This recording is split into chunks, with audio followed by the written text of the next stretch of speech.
Hi, this is Cynthia. So we have Kelsey back because Kelsey got 30,000 views. So we thought that we would reward her with another massage and that you guys can watch.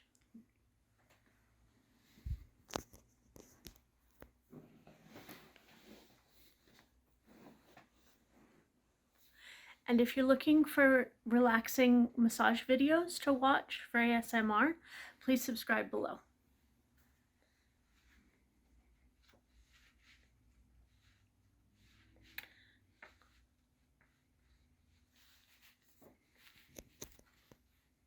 Can you turn it off? Okay.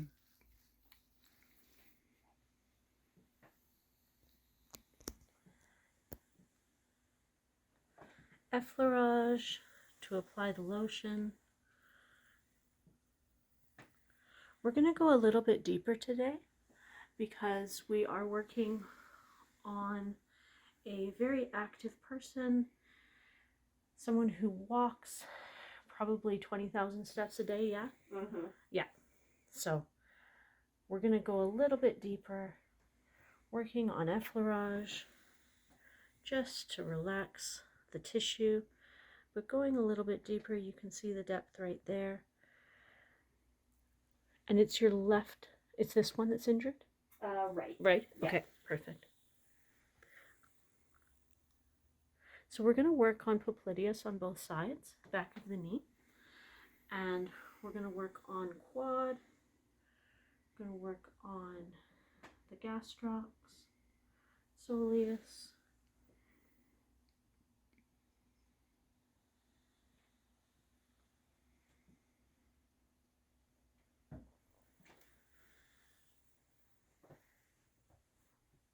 It's okay to touch your feet, they're not too ticklish. Yeah, all good. Beautiful. We're going to look for trigger points in here.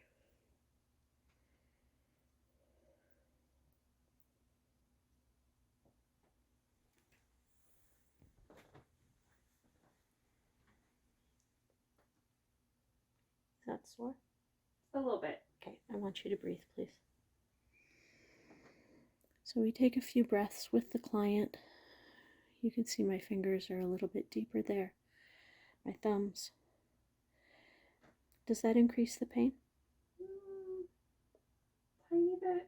What about this direction? No, it was more left to right. More left to right? Okay. Mm-hmm. So what it does is it tells me which muscle it is, because there's a few muscle fibers on top of each other and they grow in different directions when the embryology happens, like when the embryo grows muscles. And then as the baby develops, like the fetus is born, muscles all have different striations and directions that they grow. So what I'm trying to figure out is which muscle it is based on which muscle I'm going across the fiber of. Which is actually really important because sometimes you'll think you're on one muscle and you're on a completely different muscle. And the trigger point pain pattern will be very, very different.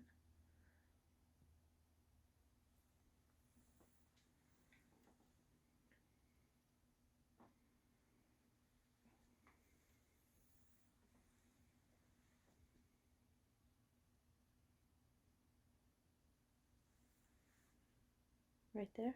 Mm-hmm. Breathe, please. So we have kind of a wide trigger point. I know it's not like a direct trigger point. So there's two fingers right there pressing down on the muscle. But what we have underneath there is the gastrocs. The gastrocs is a very bulky muscle, and it goes all the way to the outside out there. And we want to make sure that it's releasing.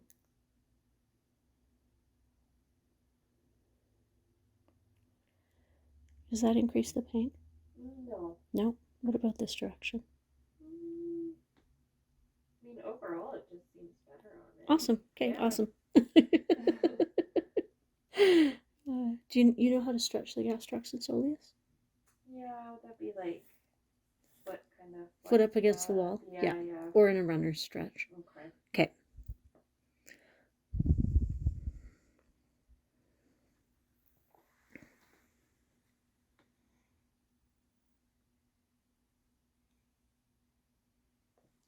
And how long were you sore after the last massage?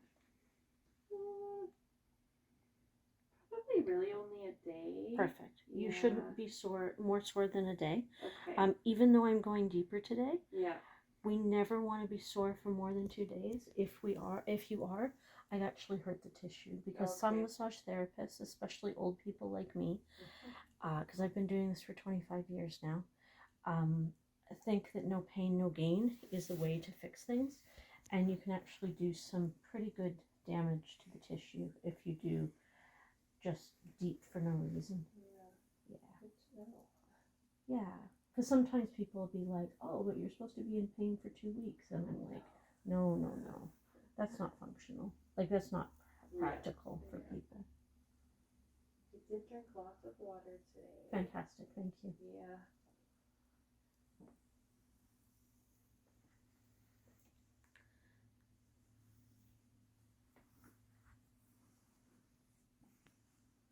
I'm going to, I noticed that I did not put the bolster underneath your legs, so that's uncomfortable. I feel fine. It just gives me more feedback for the foot, and like more ability to push down, because it's a little bit elevated.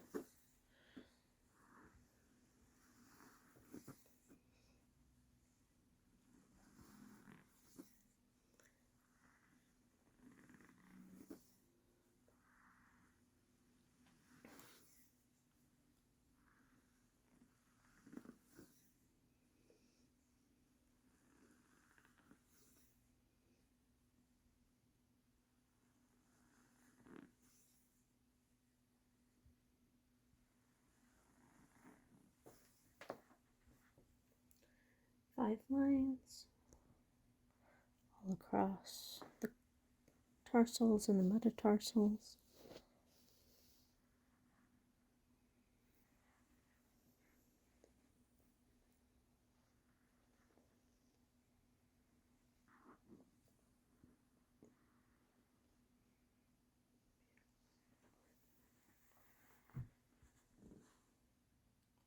Going into the Achilles tendon.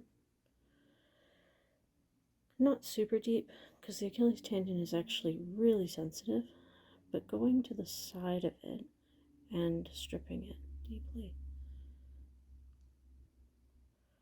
What that allows it to do is that if you start to get plantar fasciitis, that's one of the first steps of plantar fasciitis, is to stretch out the Achilles tendon, because it actually ends down here. And in your walking so much during the day, that's a possibility. So then we also stretch. Sometimes they use shockwave for plantar fasciitis, which I personally don't like. It like shakes your whole body, but it's very effective.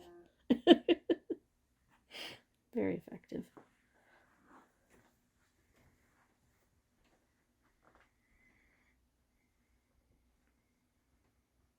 I want you to push up gently against my hand. And relax. And push up gently. And relax. And push up gently. And relax. Beautiful. Perfect. This one is heel to glute, looking for low back pain. Did that cause any low back pain? No. Perfect. So flexible. Yeah. Which is so lovely. Very flexy. Were you a dancer? Yes. Push back. What type of dancing? I did mostly musical theater, so a little bit of tap, jazz, and ballet. And relax. Yeah. And push. And relax. And push. And relax. I work with a lot of dancers. Okay. Yeah. So I very specific skill set. Very specific bodies. Set. Yeah. Yeah.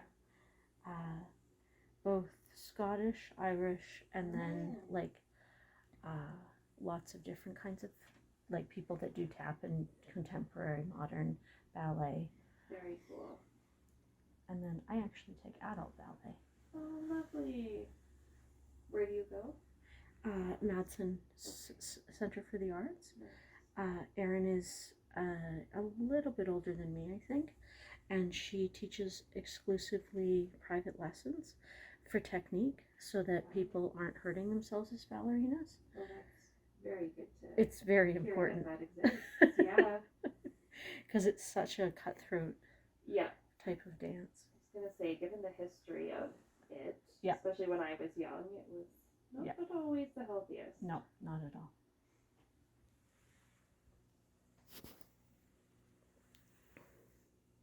Fist circles into the hamstrings. We're just going to drape this a little bit more, but you're still going to be covered. Okay.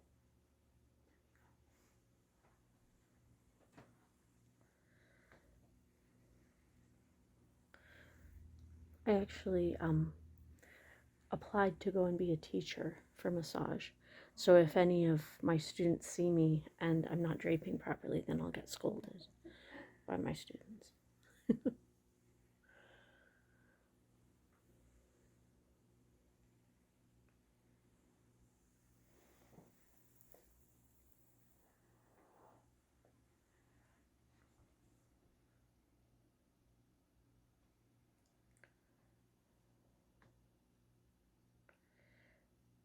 Thumb stripping down the bulk of the muscle.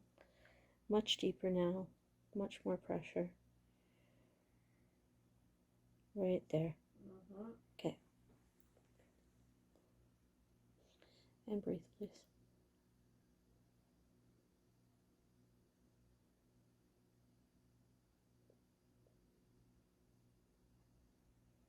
Okay, is it releasing?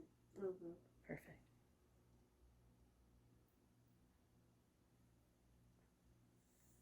It's amazing what a few deep breaths can do. Absolutely. Yep.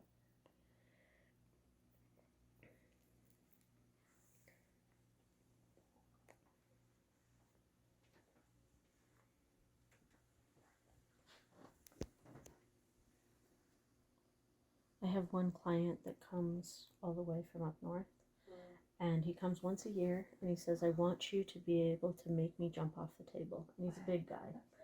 And I'm like, I don't know that this is beneficial, but I do what he asks. Okay. And massage him as hard and deep as I can, and he's like, that was amazing. And then he's like, I was sore for 2 weeks.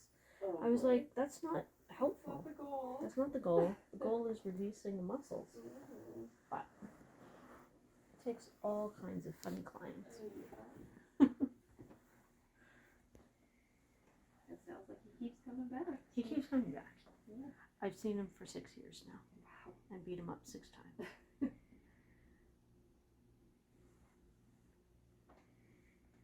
But I don't really understand it because he has a very physical job on the rigs. Yeah. So I don't understand how he can be in that much pain. Right. And also more than once a year.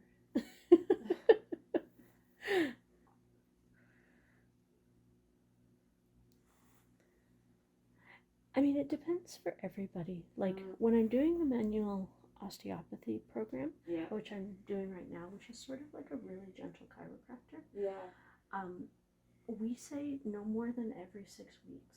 Okay. I don't want to see you more than that. If I'm doing a motor vehicle accident case, sometimes I'll see someone up to every week for 8 weeks to get them back into being able to have the range of motion in their neck, working on the soft tissue injuries and the whiplash. Yeah. But some people really just need to work on like their stress protection and what they're doing to protect themselves from stress as well as getting massage. And if they make those life changes, then there's a lot less tension in the body. I guess so, Yeah. That makes sense. I have a friend who finished his PhD in psychology, and he did it in the 70s, and it was based on trading. So like the stock market and traders in the 70s and 80s. And basically what he was talking about was our current understanding of eustress versus de-stress. And he identified like 25 different things that traders do to protect themselves from stress. So eating habits that include low-fat meats, complex carbs, fruits and vegetables, lots of water, not a lot of alcohol, not a lot of sugar, all of those kinds of things, then they would be able to handle more stress in trading or more margin, like more borrowing of money, and have a better outlook on life. Because I mean, most traders they're hot-headed, they're assholes, very high stress environment. Very high stress environment. And so they also had he also invented what's called a life stress indicator. Something like getting a parking ticket or getting a speeding ticket. Those things that you don't really look at, but actually show you that you're under quite a lot of stress. And then how you protect yourself from stress by exercising, by eating well, prayer, meditation, friendships outside of work, all of those kinds of things, living in environments that aren't super stressful, like maybe not living directly in Wall Street or downtown in like the financial district of New York, but living in Jersey or somewhere instead. Easier to do now that there's remote work, but yeah. Really interesting. Yeah. And he created a whole company based on it that would coach people in like the personal work that they need to do to become better traders. And a lot of that is the stress reduction work. And I like to use that as an example for people because if they're drinking like copious amounts of caffeine or alcohol, or not drinking a lot of water, or just have a very stressful work environment, then it makes sense that their body is holding on to more stress. Right. That speaks directly to me right now. Yeah. But it also proves that we can protect ourselves from stress by doing those things like life-changing activities, so that even if like December I did 120 massages. Oh my gosh. Yeah, so I did 30 a week, which was a lot. And yeah, and that was not smart because then I hurt my shoulder. And I realized I'm no longer 25. So not many of us are. Palmar circles to relax the back. I think that it's important that you guys heard the life stress indicators and stress protection inventory, because that's actually something that I talk about with all of the clients that I see. Making sure that we're getting into the low back, and we'll start doing some trigger points into the low back now. I'm just going to tuck this.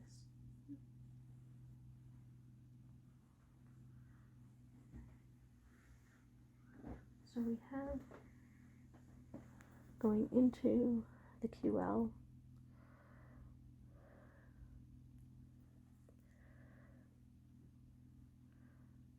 Do you have to do a lot of lifting in your job? Yes. Okay.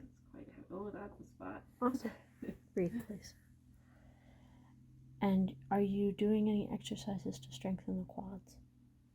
Like squats? I do exercise regularly. Awesome. Yeah.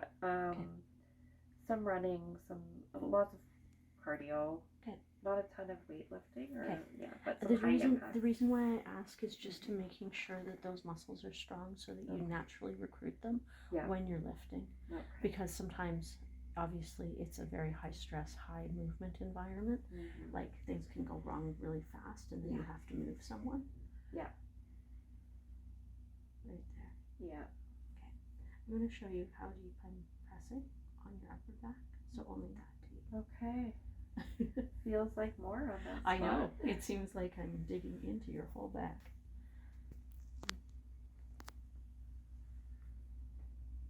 So we have the trigger point right there in QL to the inside of it, And then we're going to go along the diaphragm and work on the ligament of the diaphragm as well as into the external oblique, which is over here.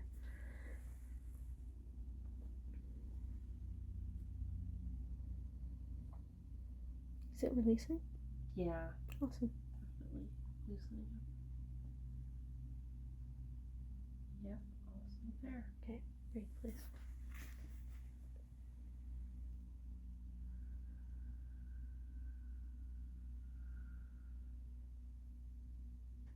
So I'm taking the same breaths as the client is to make sure that I know how many breaths she's taken, how fast she's breathing, the depth of the breath, and any stuck points in the breath.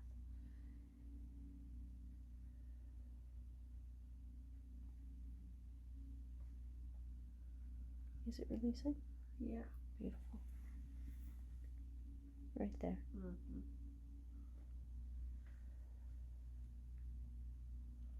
So we are deep into the side of the QL,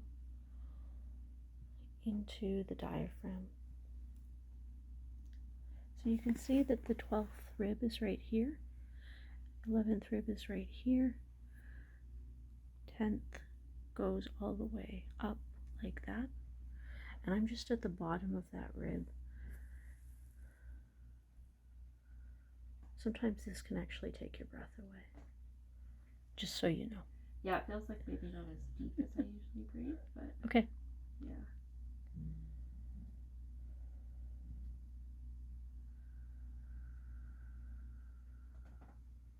Is the pain reducing? Mm-hmm. Beautiful.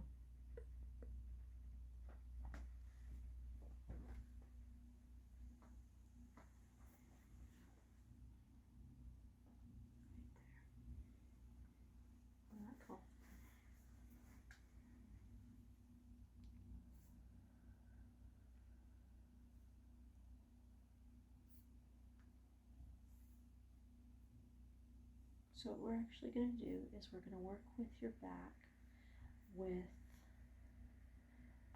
my forearms and with my elbows. We're not going to press in super pointy elbows because you are a smaller person, so that would not be super comfortable. Yeah.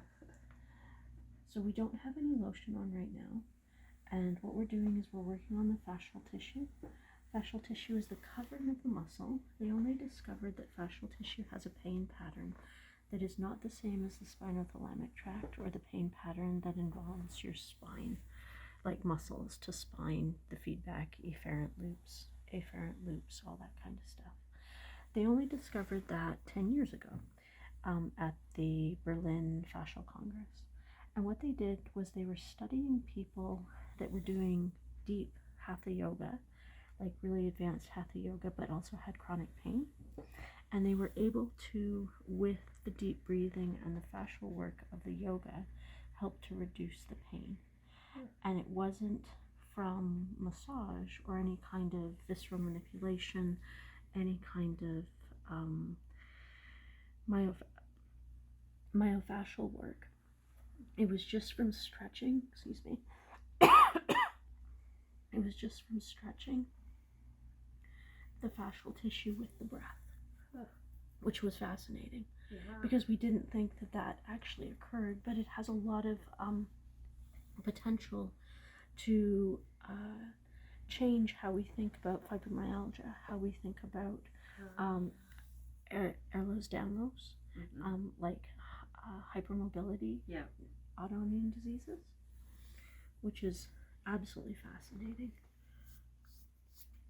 I hope to be able to go one day to the Congress and just learn what other people are starting to research anatomically, because they used to think that fascial tissue wasn't even really a thing. Ida Rolf started Rolfing in the 70s, along with like Pilates Dude, along with a lot of other people that were doing Bodywork. And for a long time, they just thought she was nuts because they were like, there's no such thing. And why is this so painful? I mean, because right now, this is actually quite painful for her, everybody who's watching, because it's pulling on the skin, but it's helping to get the skin to the fascial tissue underneath the skin to release. Because it is, yeah? Like a weird feeling? Tolerable. But okay. Yeah, like a stretching. It's like a stretching. Pulling, yeah. Not like acute, like sharp pain.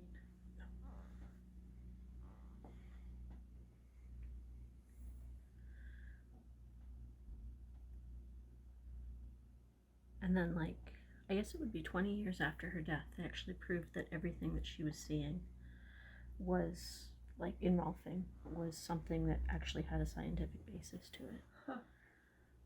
You mentioned Pilates, too? Yeah, Pilates was also in New York during that time.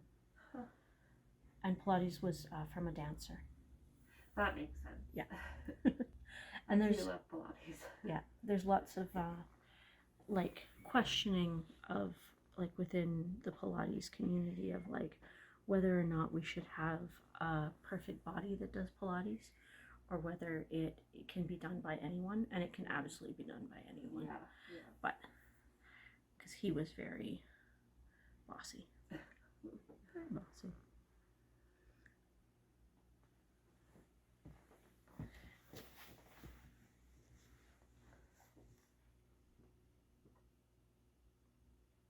That side actually feels so relaxed in comparison to. Awesome.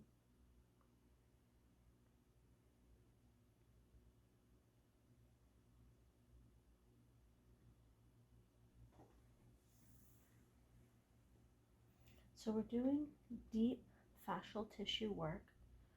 We're actually doing myofascial release right now.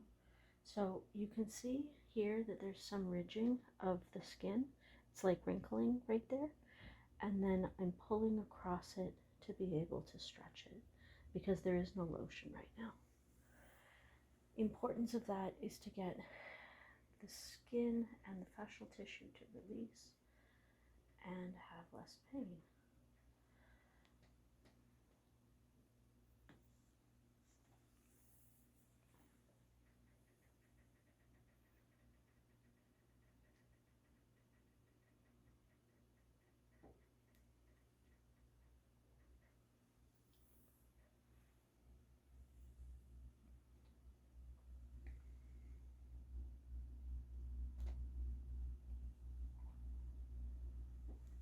Was something really painful? No. Okay. You just swallowed really deeply. Yeah. Okay. So I'm always looking for those physical tells of pain, because sometimes people will be like, I can hide that I'm in pain. Not you necessarily, Right, but yeah. other clients. For sure. And I'm like, nope, because I see and like can notice pretty much everything because I've been doing this for so long. I had one younger sports athlete that came to me this week, and he said, unless you can make me puke, I'm not willing to stop. And I was like, that's not a good way to think about massage, No. but each to their own. Still teaching him that he doesn't need to be in so much pain. I don't need to like grief on his body. Right. But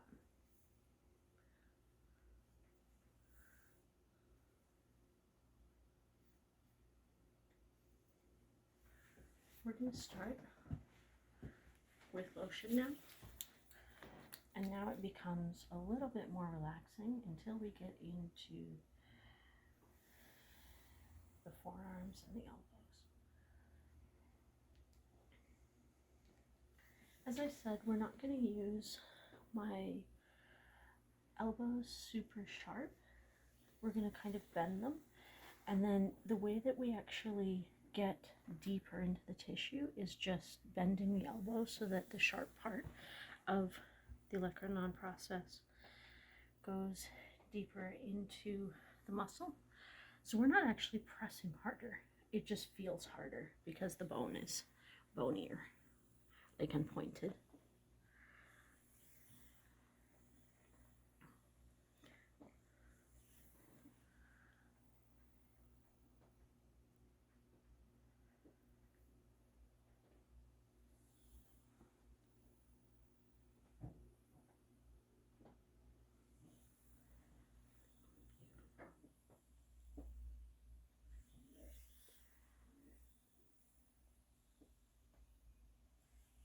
effleurage to apply lotion. We're going to start with thumb stripping down the lat, down the lat, and then down into the trap of the rhomboid.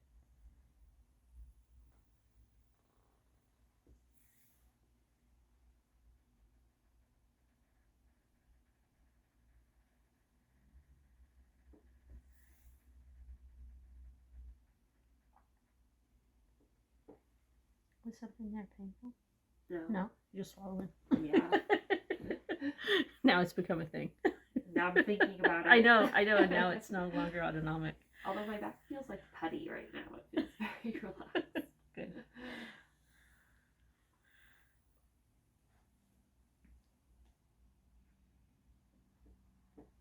So I'm leaning into the table so that my weight isn't going fully into your back, because we never want to apply full pressure into the ribs.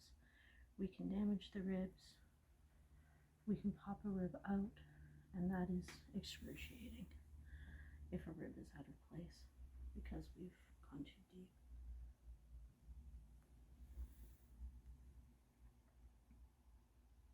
Right there. Oh, yeah. Yeah. Okay. Breathe, please.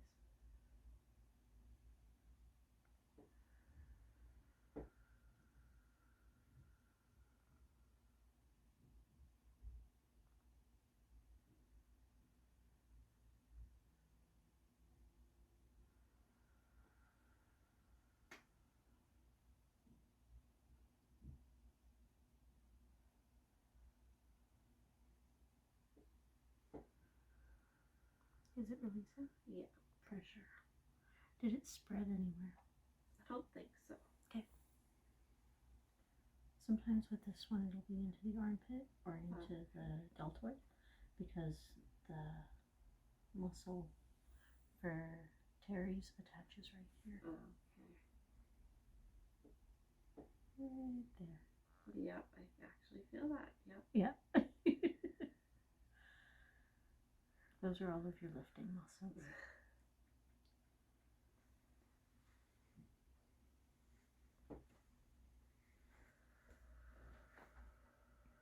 And the reason why I suggest weightlifting is that when your body's going through small micro tears in the tissue, your body is actually able to handle more stress because you're putting it under small micro stress. And I mean, cardio is really important as well, because as we know, women have higher incidence of heart disease, and heart attacks that seem like indigestion. Oh, yes. Instead of what men feel, because we're used to menstrual pain and childbirth and all of these pains. Yeah. And we're told, oh, it's nothing. I see it all the time. You see it all the time. Yeah.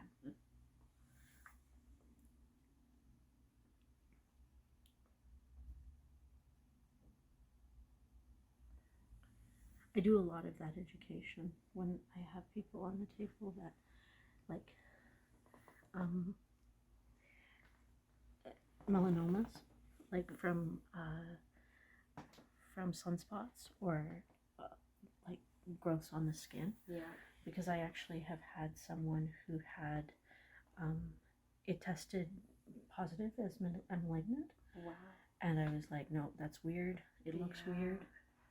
You gotta go get it checked out. And they did, and they were a person with more melanin in their skin in general.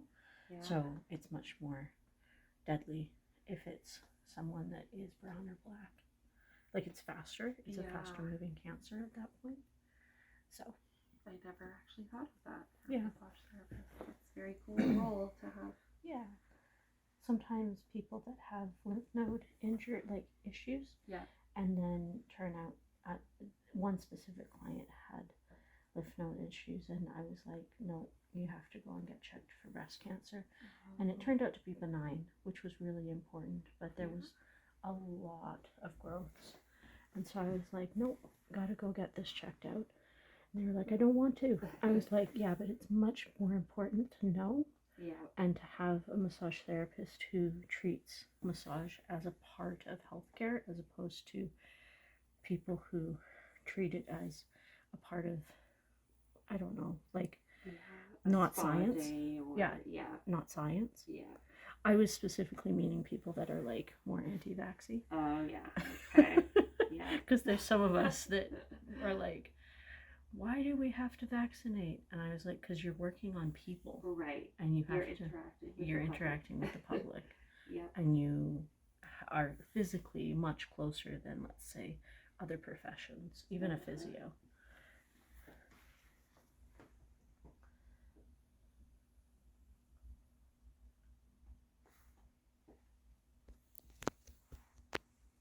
Because we don't have a regulatory body right now. And so we're still trying to, I've been working on that for 26 years now. Oh my gosh. So I don't see it for happening very quickly. Unfortunately, yeah. Which is really unfortunate because people trust their massage therapist. Right.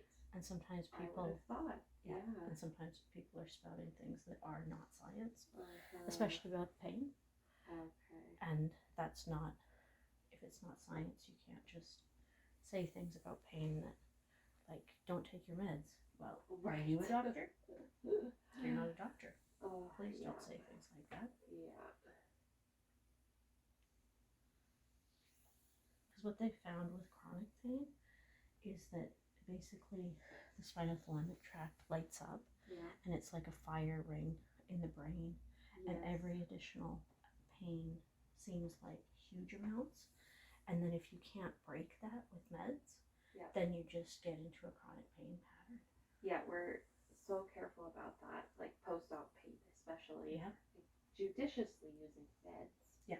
Because you don't want to overuse them or abuse them, but making sure we don't cause chronic pain. Absolutely.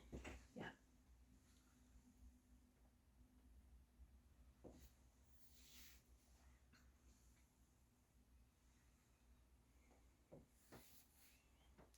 There's a master's degree right now that I'm looking at Edinburgh, which is a master's in clinical pain science.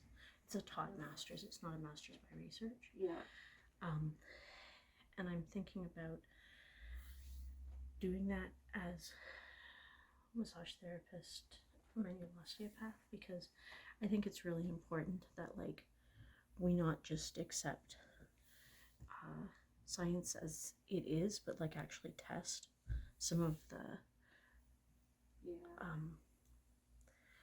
the anecdotal evidence that people say, oh, this helps, because if it helps one person, then maybe it can help other people.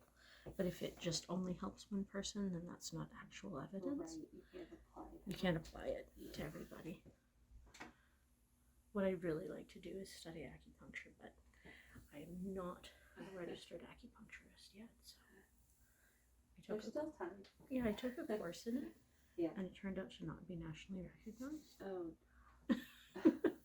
So I did 2 whole years of it, and now I have to redo it at McEwen. Oh, that's frustrating. Yeah, so 3 years I'll have to redo because nothing transfers from where I was in the country. Oh boy. Yeah, but super important because, again, it's all anecdotal and it doesn't make sense in Western medicine. Yeah. But knowing what I know in terms of having studied meditation under a monk, and then having, like, understood and, like, really applied myself to practice and teach, I'm like, there's a lot about meditation that could be used to help with chronic pain. Absolutely.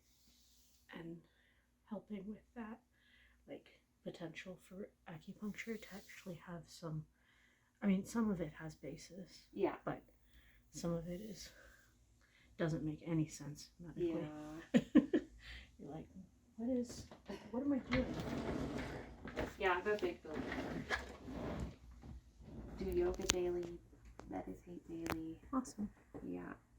It was life-changing. Yeah.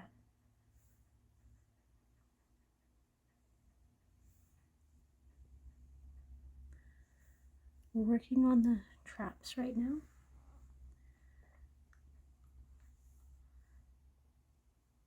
and we're going to go deeper into them. And you will feel more like pudding. Is that what you said? Putty. Yeah. Putty. Pudding. Putty. They're good. They're both good. Yeah. Oh.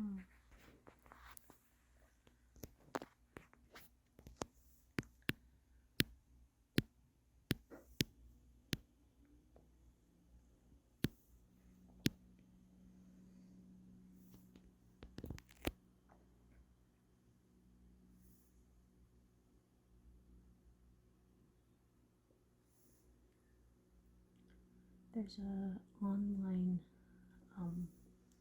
class called Neuroscience and Yoga, and it's from NYU. Okay. It's a neurosurgeon who is just finishing residency, and he did this whole neurobiology PhD and how that applies to yoga. Okay. It's really, really fascinating. I mean, some of it, I bet. Yeah. some of it doesn't translate when you translate the Sanskrit. Oh, yeah. But we'll get there, right? Right. Like right now, me and some of the top Tibetan monks are working together to be able to have the same language that the Thai monks use, because it's two totally different traditions. The Mahayana, which is the Tibetan, and then the Theravada, which is a kind of a stricter meditation technique. Okay. And when they talk, they're using the same words, but they're using different languages. Oh, yeah. One is using Tibetan, one is using Pali. Right. And then how does that apply when you're actually working in neuroscience and working in researching like how the brain changes with gray matter and all of those kinds of tests, because that isn't easily like looked at in scripture, right? Yeah. Because that's where the science comes in.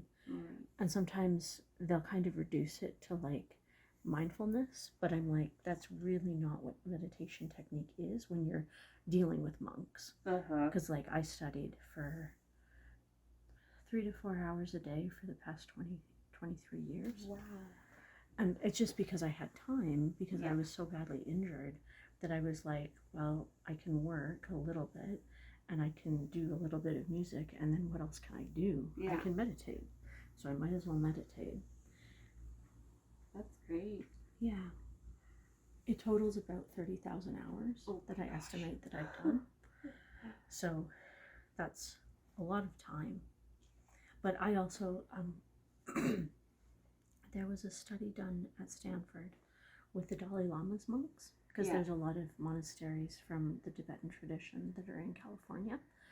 And he took some of his senior monks, and they do the compassion meditation, compassion mantra.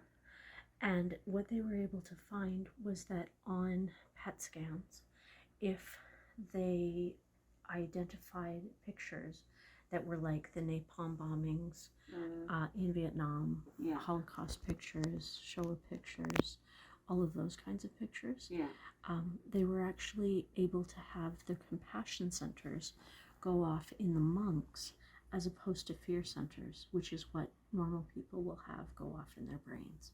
Oh, interesting. It's fascinating. Yeah. And how does that work? And how do we get that to work for people that are paranoid schizophrenic, for example? Right. Or PTSD. PTSD, complex post-traumatic stress disorder. So much to explore. So much to explore, so much to research. Yeah.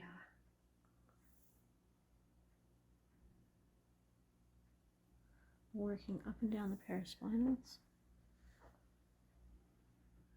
We're pressing quite hard. And we feel like putty. We're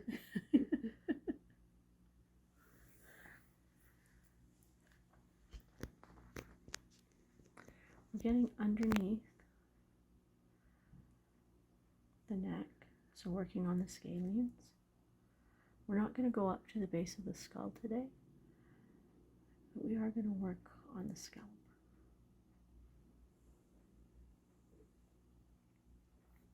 And those studies were done in like 93, like when the Okay. Dalai Lama was quite young. Yeah. Because he, as part of his middle path, with like the discussions about China and everything, he was like, I want Tibetans, half of them to study the tradition and half of them to study real life things like science and business and maths and all of that kind of stuff, because it'll allow our country to flourish, even though we are a diaspora now, because obviously they can't be in Tibet. So it was very interesting because he was like, these were the first scans that they said, like, this is amazing, like, how did this monk do this? And at that point those monks had been in for about like 30 years, so they had approximately 50,000 hours behind them. Wow. So I mean, what is the starting point of where the brain actually starts to change? Because most people don't have as much time as I did when I was injured to be able to do that kind of time, especially when they're working. But it's absolutely fascinating work. There's a doctor named Loris. He's Belgian, so I'm not saying it right. And he's on my Instagram, and I follow him, and he studies with Zen monks as well as Tibetan monks, and he's trying to get the monks to like, he's doing like self testing when he meditates, of sitting meditation, of what happens to his brain and his like just basic brain scan. Like, not a PET scan, but a basic brain scan, and basic like alpha waves, beta waves, theta waves, delta waves. And so he has all these machines that are hooked up to him all the time. He's like, meditation is so hard. But it's fascinating work, because that's what his PhD is in. So I've been like, how do I study that as well as neuroscience? Right. And how do we eventually apply it to a population? To medicine. Yeah.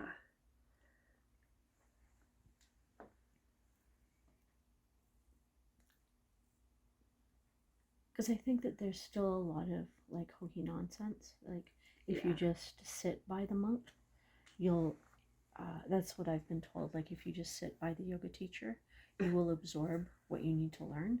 And I was like, well, you kind of physically need to do the asana, Right. and do the other parts of yoga, because there's 8 parts, right? So if people are just like, if I just sit by the monk, he's a magic man. That's not osmosis. That's not by osmosis, unfortunately. It would be easier if it was, but then the problem would be solved. So, do you grind your teeth? Oh yeah. Okay. Cool. Did I go into your jaw last time? I don't think so. Okay. We don't have to do it today. Okay. But if that's something that you want me to work inside of the jaw, I have finger cots. Okay. And then I just work into the muscles of the lateral pterygoid and the masseter and the buccal line, or buccinator. Sure. And then that will help the jaw not to be so tight. Yeah, that'd be great. Yeah. Because when you're working long shifts, it's like, this is so stressful. Clench. Clench. Yeah. I've actually had clients that have clenched so hard that they've broken their molars. Oh my gosh. Yeah. And you don't want to have to get a root canal. Because they're expensive and they hurt. It's painful, yeah.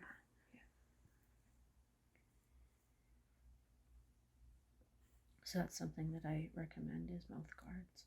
To see your dentist, and if you don't have a mouth guard but you clench, to get one. I mean, when you're working in a high stress environment, also just having like one that people can't see, that's like a sports guard. Right. I mean, it's harder because you probably have to give reports. Yeah. So you're talking. They'd be like, this is in your mouth, for God's sake. But whatever we have to do to keep ourselves healthy. Yeah.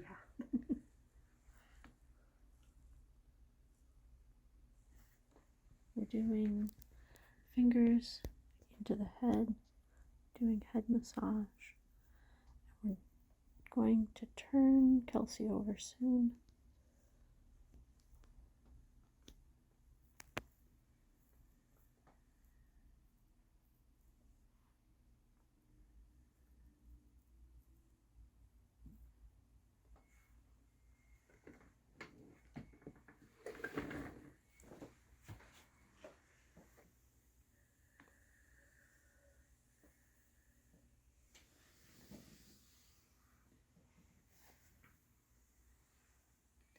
I even have a beautiful pillow. It matches the blanket that's over top, or it goes with the blanket that's over top. This is very important to me, to be matchy-matchy. You're aesthetic. It's very aesthetic. I'm going to get you to turn over. Sure. And I might steal the cleat. And we have Kelsey turned over, and we're going to work on her neck, her face, her head, but not at the base of the skull, because she is going through a specific treatment that deals with the base of the skull.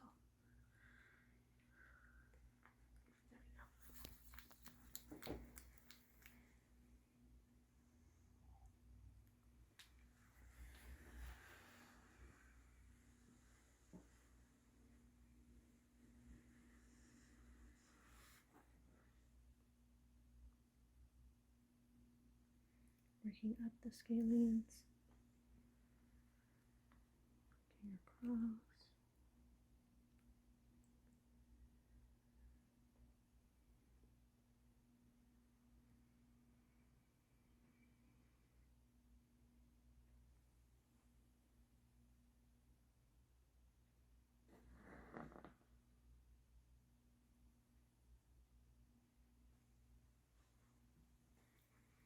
And effleurage. Pinching the traps. That feels so much better. Yeah. Yeah. Everything feels nice and loose. Yeah.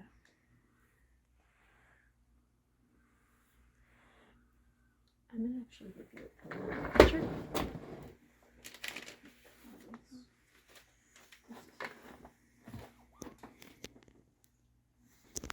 A little bit uncomfortable. There we go. We always have to make sure that the client is comfortable. There we go. The reason is because these guys right here, SCM, were very, very flexed. And so when I see that, it's like there's too much of a back, an extension. So we're working on SCM, which is right here. And this is going to hurt. Is that okay? Mm-hmm. Okay. Sometimes it can go into the jaw. Sometimes it'll go into the clavicle when I pinch it. But I'm literally just lifting it up. I'm not actually pinching. Just trying to get it underneath my fingers to release it.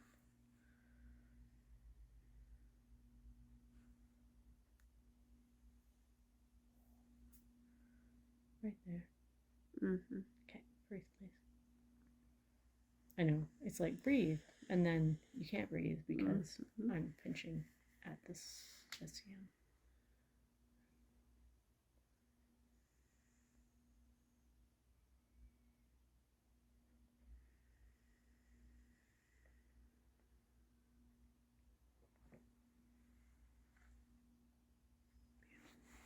Mm-hmm.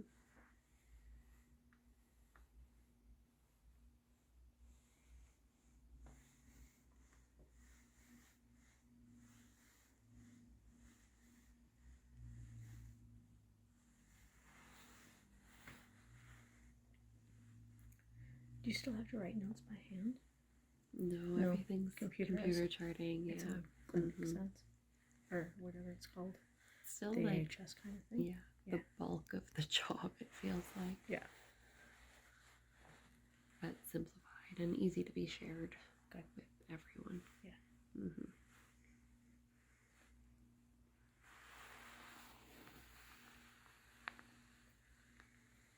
The reason why I asked is because these muscles seem very tight, which would indicate a head down posture. Probably is me on my phone. Okay. Yeah, I'm the phone addict as well. Yeah.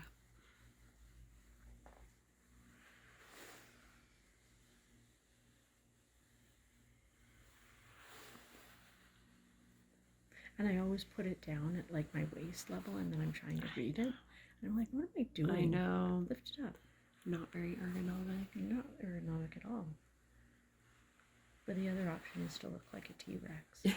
And then I laugh at myself that I'm T-Rexing. The kids, my clients often are young athletes. They're like, Miss Cynthia, you're not a T-Rex. That's silly. Like really little kids. That's like so some cute. of the kids that I work with are like 8. Oh, wow. Yeah, I have brought my daughter to massage before. Yeah. So we are lifting up the scalenes, lifting up the traps, not going to the base of the skull, and then we're going to do SCM on this side. Yeah, the littlest person that I've ever massaged was a baby that had blockages in the large intestine and just not being able, constipated, not being able to go to the bathroom. Mm-hmm. And then the littlest regular client that I have is 4. Oh. And so it's adorable because we can do about 20 minutes of massage and then we have to go and wash our hands. We go and see her mom, go and see her family. Can't sit still. Can't sit still. Yeah. But that's totally okay. That's normal for kids. Yeah.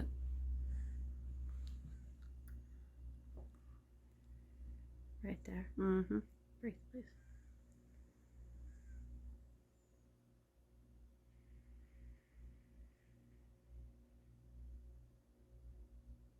Is it releasing? Yeah. Okay. Right there. Mm-hmm.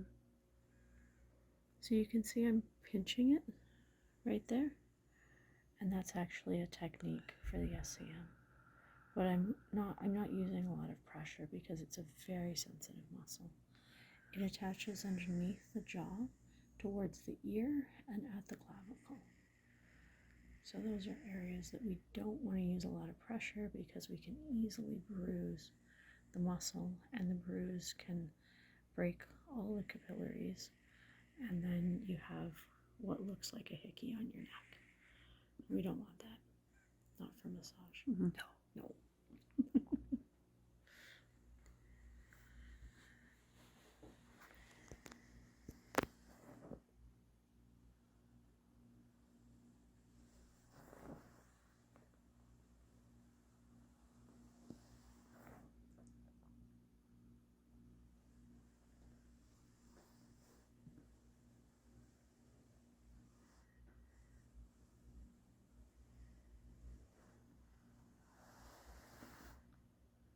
We're going to start on the face. Finger circles across the forehead. Muscle is frontalis. The muscle itself has pain patterns into the eyes, into the back of the head, or I guess into the temporal region, parietal region.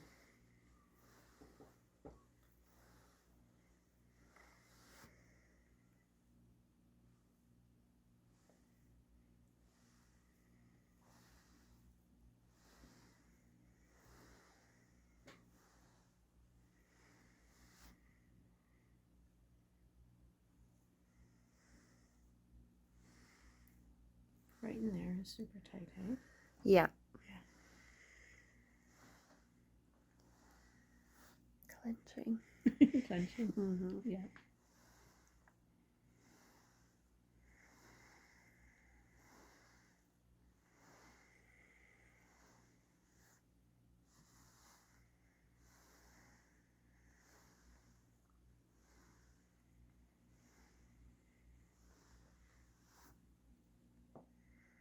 Right there.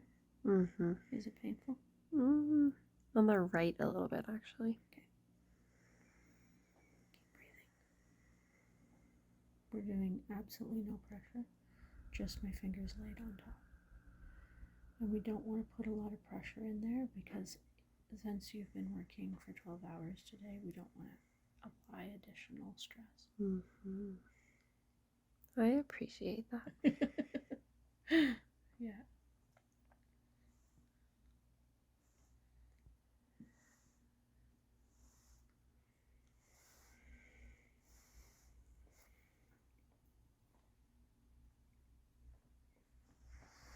A lot of my nurses who come see me will work double eights. Yeah. Oh, man, that's a lot. That's Get overtime now. And then working out Wetaskiwin. Working out Wetaskiwin, which is like apparently super stressful. Oh boy. The I'd imagine they there deal is with out there. everything. Yeah. Like worse than working at Boyle Street. Mm-hmm. Just stressful. Because there's farm injuries. And oh yeah, very high intensity, I'm sure.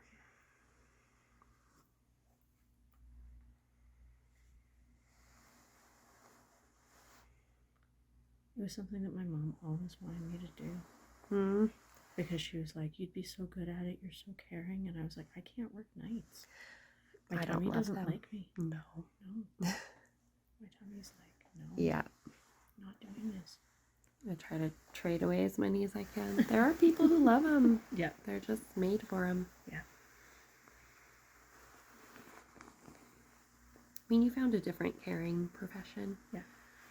I mean, I wish sometimes that it wasn't always like people who were caring were put into caring positions. Because I was like, I want to be an astronaut when I was little. Yeah. A pilot, and I was a pilot, but other things that like are more fun and exciting. Yeah. Like Top Gun. Yeah. I wanted to be a marine biologist. Did you? Yeah. Yeah. Dolphins. I was a dolphin girl.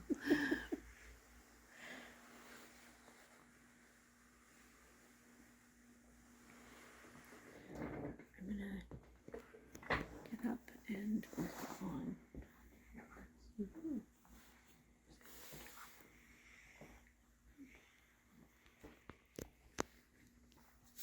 We're gonna do effleurage to apply the lotion, and then we're gonna strip the forearms and definitely work on the hands because there's lots of hand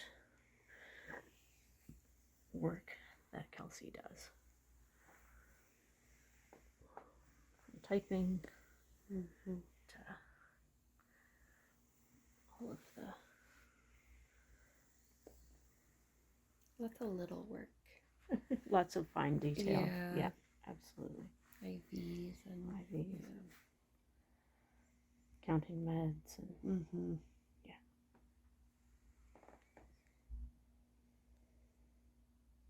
trying to figure out what the doctors wrote. Yeah. It's the benefit of the computer. Most orders are in print that way.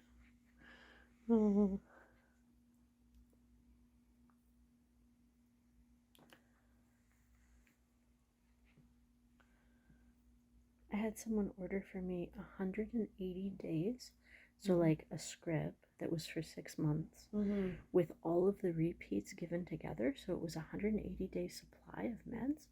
And I was like, that's a lot of meds to take home. Yeah. And they were like, but do you want to go to the pharmacist 6 times? And I was like, well, the thing is that you can't really travel with that many meds. Right. Because they don't like that at TSA. Suspicious. It looks very suspicious. Especially because of the medication that I'm on. Yeah. So I was like, but then they were like, well, why would you want to go to the pharmacy 6 times? And I was like, I like visiting my pharmacist. We say hi. It's an outing. It's an outing.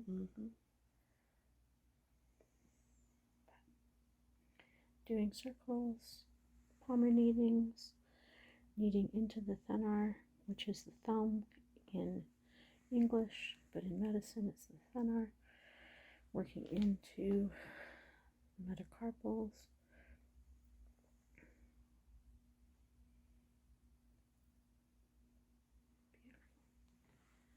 And moving up, back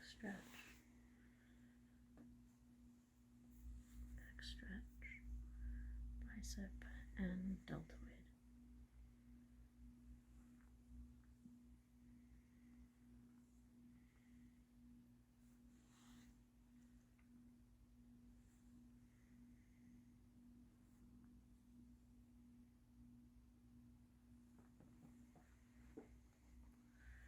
Effleurage to end.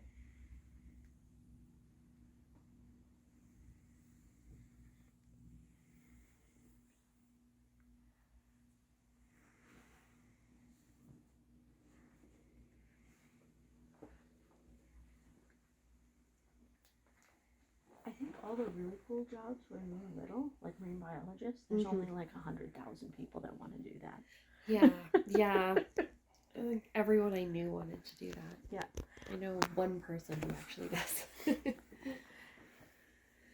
So I have a cousin that works in scuba diving, and he owns a dive shop, and he actually has 3 marine biologists on staff. Oh my gosh. And they do Dream. coral reforestation. Wow. And he moved from a very small redneck town in Alberta out to where he lives part-time now, because he came back to Alberta to do his nurse practitioners. Yeah, they do so much reforestation that they actually got like recognized. Wow. Because they're helping to regrow the coral. That's incredible. Which is super cool. Mm-hmm. And then once at the mall, they were like, Cynthia, we're going to go and see the sharks and the dolphins and the, was there porpoises or walruses back there? Yeah. Like way back in the 80s. Yeah.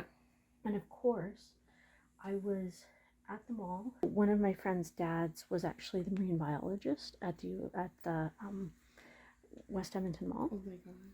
And I decided that I was going to go and walk over the shark tank on the feeding plank. And they were like, Cynthia, what are you doing? And that is how I got in a lot of trouble trying to feed sharks with my own self. I mean, they're not dangerous sharks. They're like tiger sharks, but yeah. They yeah, probably do some damage. Yeah, to us, a 5-year-old. That is my story about the sharks.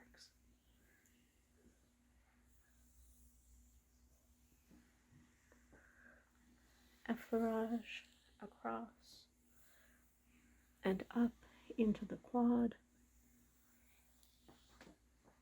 and thumb stripping into the tibialis anterior.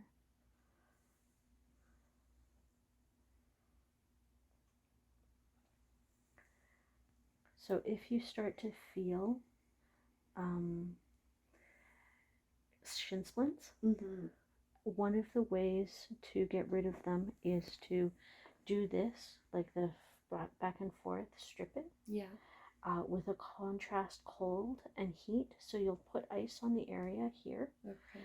And then you'll, after you ice it, when it gets like cold, just not to the point where it's numb, then you use your fingers back and forth in between here in the tibialis anterior. And then you contrast bath with a hot pack. And that will actually help to break down the muscle that is super tight. Okay. Because what can happen with shin splints is you can actually splinter. I mean, this is really, really intense, like running, but you can splinter the bone. Like for ultramarathoners, that's one of their really common injuries. It does get tight at the formation when I run. So. Yeah. So just doing that contrast ice here, stripping, and then heat will help to relax that tibialis anterior. Good to know. Yeah.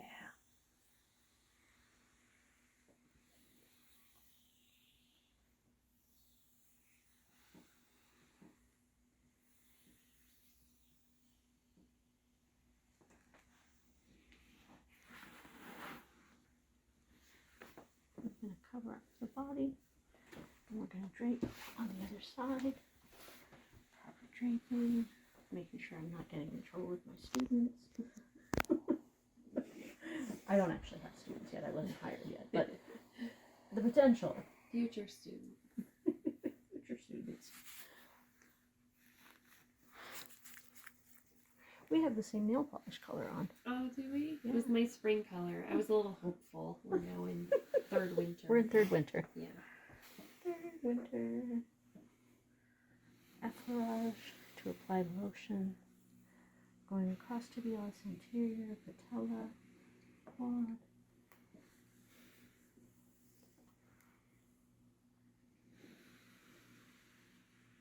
Across the IT band. So is the IT piece tight? On this side? Yeah. Okay. Beautiful. Tibialis anterior. Stripping. Moving across with my thumbs. Back and forth motion.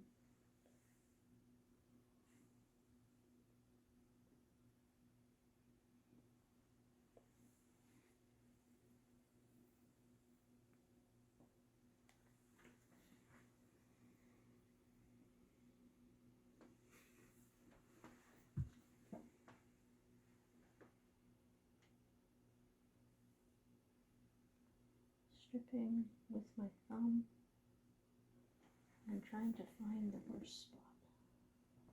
It all feels tight on this Is all? side. Okay. Oddly, yeah. All of it. What part is tight? All of it.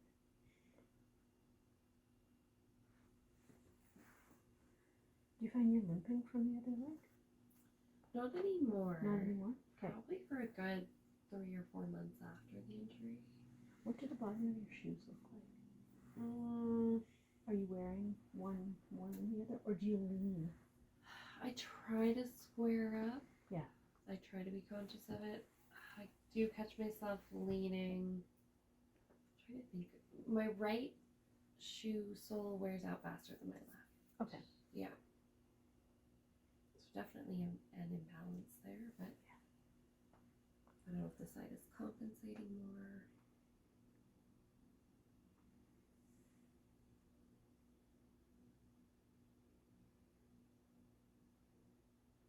So we're going to do cross fibers. This is going to hurt. I'm sorry. That's okay. Necessary evil of the therapeutic massage.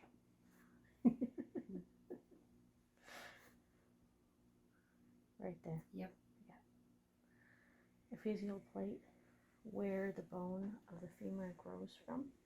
We're going to stretch it. Not that you're still growing, but I wish.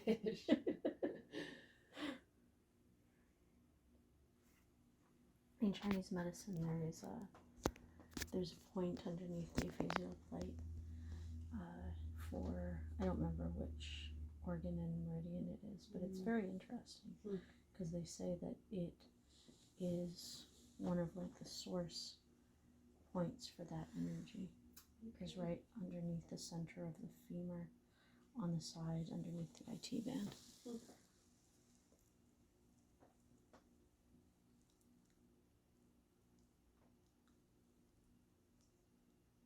please. So we were doing circles and now we're just holding it. I'm pressing quite hard. We are hoping that this will release and release the whole IT band, and then I can strip it and she won't feel very much. Is the pain reducing? Yeah. Yeah. That second breath. Awesome. I can feel the whole thing kind of sink into your hand there. Does that feel better? Yeah, it's still tight It's still when tight. you go over there. It's a little high. Yeah, right there. Okay. A little high. Yeah. Right there. So, in the lateral quad.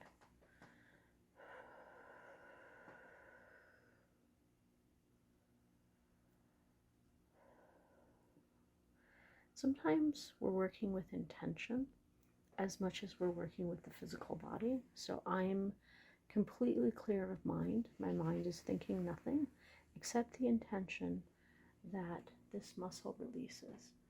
And how do I do that? Well, as I said, I've been studying meditation and teaching meditation for a year now, but studying for 23 years. Every day. Every day. Is that releasing? Yeah. Awesome. Because it's not about forcing the body to release. Because if you start to force the body, you're just going to bruise. And probably send it elsewhere. Send it elsewhere. Absolutely, it will hide.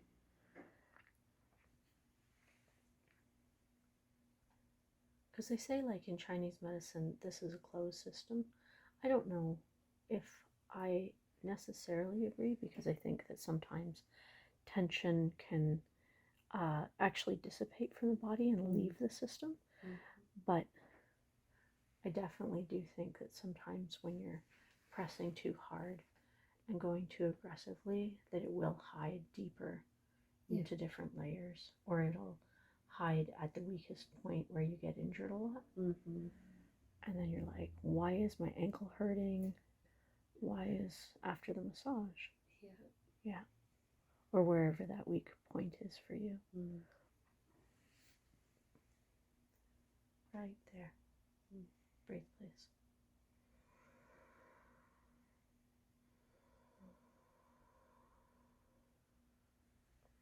I'm trying to breathe quite loudly. Not an ujjayi breath, but a loud breath, so that the client also knows that I'm deep breathing with them and feels comfortable with being able to relax. I'm also trying not to cough, but it's not, I'm not sick, it's just super dry. Is that releasing? Yeah. Awesome. Okay, so when I go up here now, is it still painful? Much better. Awesome. Much looser, yeah. Do you foam roll at all? I have one. I probably don't No, use I it hate them. enough. They hurt. Yeah, they do hurt. And I'm lazy, so that's why it doesn't get used. Yeah, I have. I just don't regularly.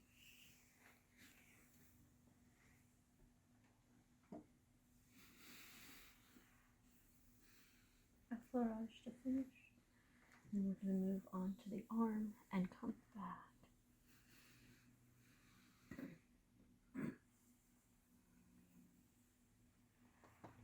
I find it's very hard for me to do anything that causes pain to myself. Yeah.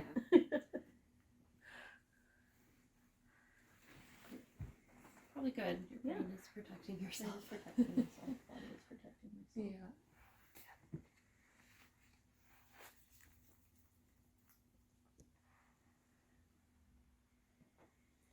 Effleurage from the wrist up to the forearm, up to the deltoid, and around.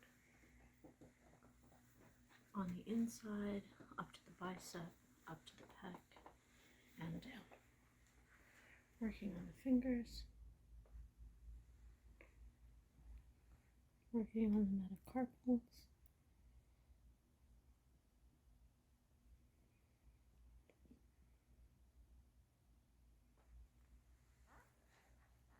Pulling gently on the joint in the thumb.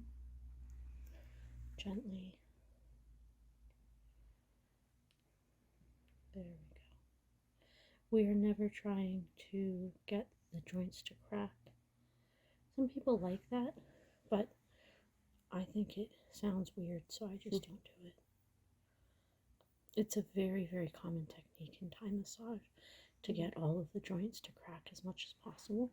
Really? Yeah, so like moving that gas from the joints and getting it to release, and like the noise is something that you kind of celebrate in Thai massage, but we're doing a Western, Swedish, therapeutic massage kind of thing today, so we don't need to do that. And I don't like having joints crack. I'll do my own. Yeah. You know, it would be weird if someone else were doing it. Different, at least. Right there, hey? Yeah, pretty tight.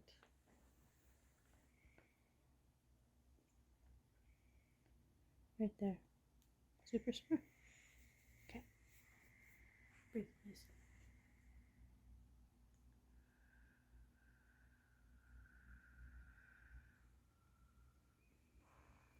So we're just on the wrist flexors, and we are hitting hallucis longus, or Longest, not brevis. Brevis is short, longest is farther away because it's long. Is it releasing? Yeah. Yeah. And now we're going to go into carpi. There we go. So what we're going to do is I'm going to show you some of the trigger points that I've been doing recently. I'm going to compare them to Travell, which is our textbook as massage therapists. And we're going to have some medium to short videos on all of the trigger points and how I learned them with the posters that you usually see in a massage therapist's office, and then the textbooks that we actually have to memorize. Right there. Okay. Keep breathing.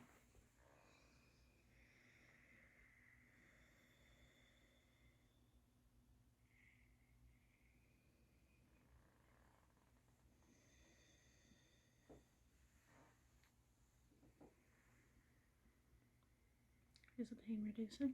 Yeah. Beautiful.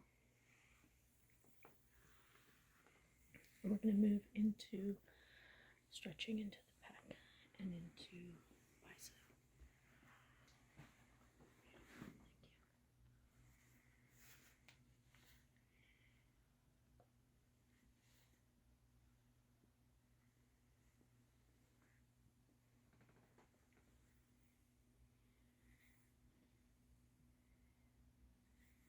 This whole side is tighter than the other.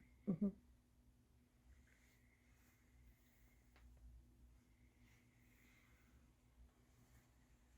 But you're right-handed, yeah?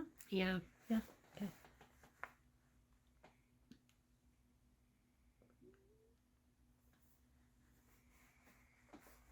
Oh,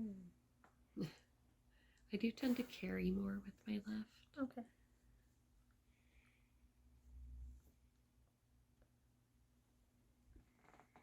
So we're doing, I'm making sounds, but I'm not explaining myself. We're going into the bicep here, and we're feeling lots and lots of tension into right there.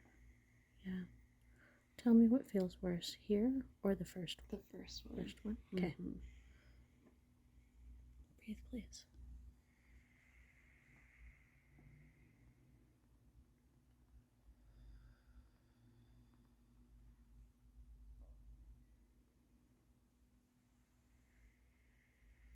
Is the pain reducing? Mm-hmm. Beautiful. Right there. Yeah. It's like, yes. Yeah. So much. That's the one. Is it spreading anywhere? It's too much. Like, Yeah, it's definitely too much. wrapping around Because I a can little see bit. it like Mm-hmm. in your head. Yeah, that one was like really intense for some reason. Okay. Wrapping around the elbow? Kind of around the front of the bicep, like toward the outside. Okay. So we have a trigger point here, and we're holding it gently, always communicating with the client what they're feeling. I could see from the tension in her face that it was too much, and there was a little bit of a change in the breath. We never want to have someone be in pain when we're doing trigger points. I mean, temporary pain, but not pain that shows up on the face. Definitely. Right there. Mm-hmm. Okay.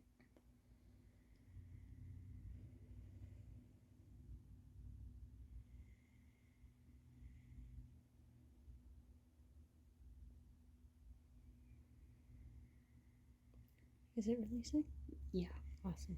Okay, we're going to go Much back to this one. Okay. Is that okay? Yeah. Okay. Breathe, please. So what we can do is we can go to different muscles that are in the same area and we can work on them first.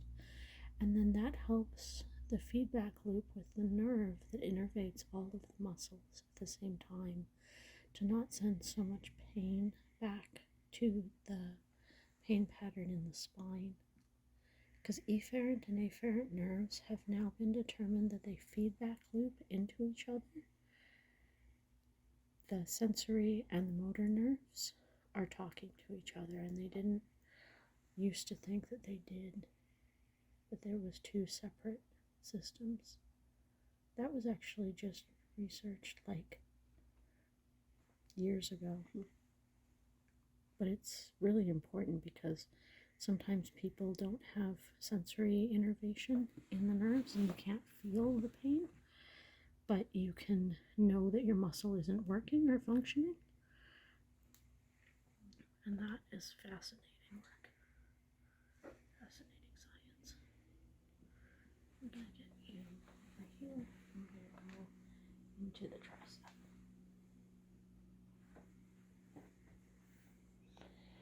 Stripping with the thumb into the tricep.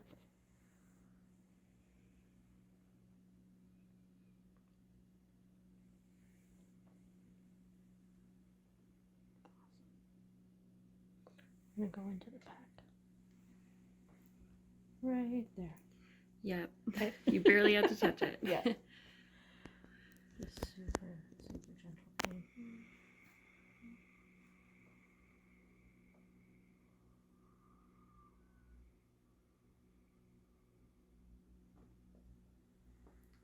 So good exercises for pec strengthening, again, because I think this is from lifting, is push-ups, planks, those kinds of like self body weight exercises, so that you don't have to do things that have to be at the gym at first, because you have a whole body that you can eventually learn how to lift into doing pull-ups on a door frame, that kind of thing. Okay.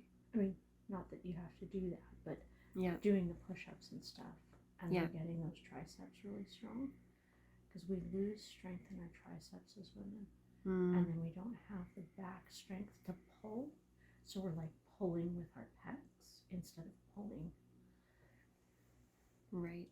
with this muscle right here. I would imagine rounded forward. Rounded forward, yeah.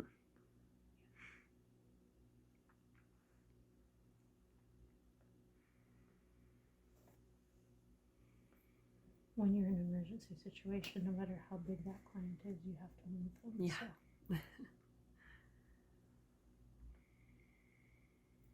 Right there. Get you to breathe, please.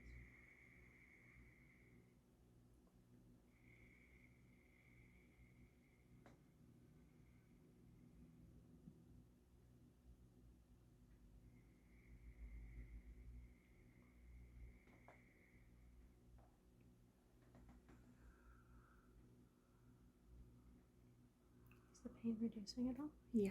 Awesome. Good job. So we're on the underside of subclavius. Subclavius in Chinese medicine is a heart muscle. The importance of that is that we're right on top of the heart.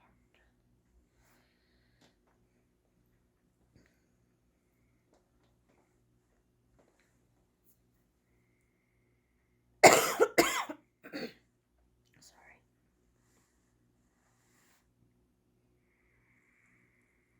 I know that's not very good. It's the good kind of hurt.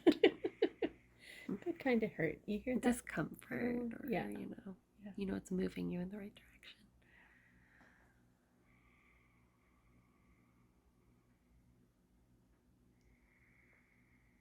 Right there. Yeah, pretty tight.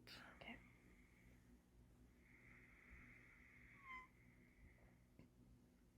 So I just have my middle finger on the top of the pec minor.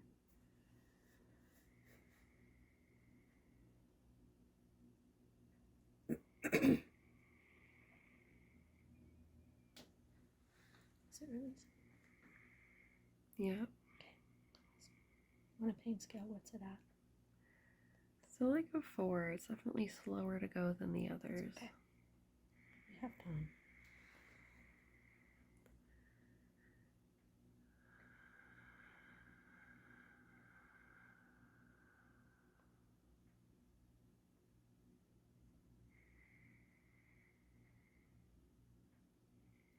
Is series. Yeah, that's way better. And we will end with effleurage.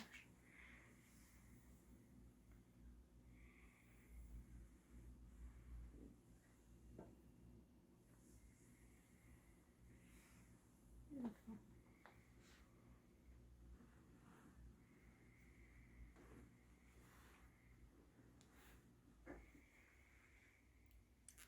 That is our therapeutic massage, relaxation and therapeutic at the same time with Kelsey. This is Cynthia. Subscribe below for more videos with massage ASMR.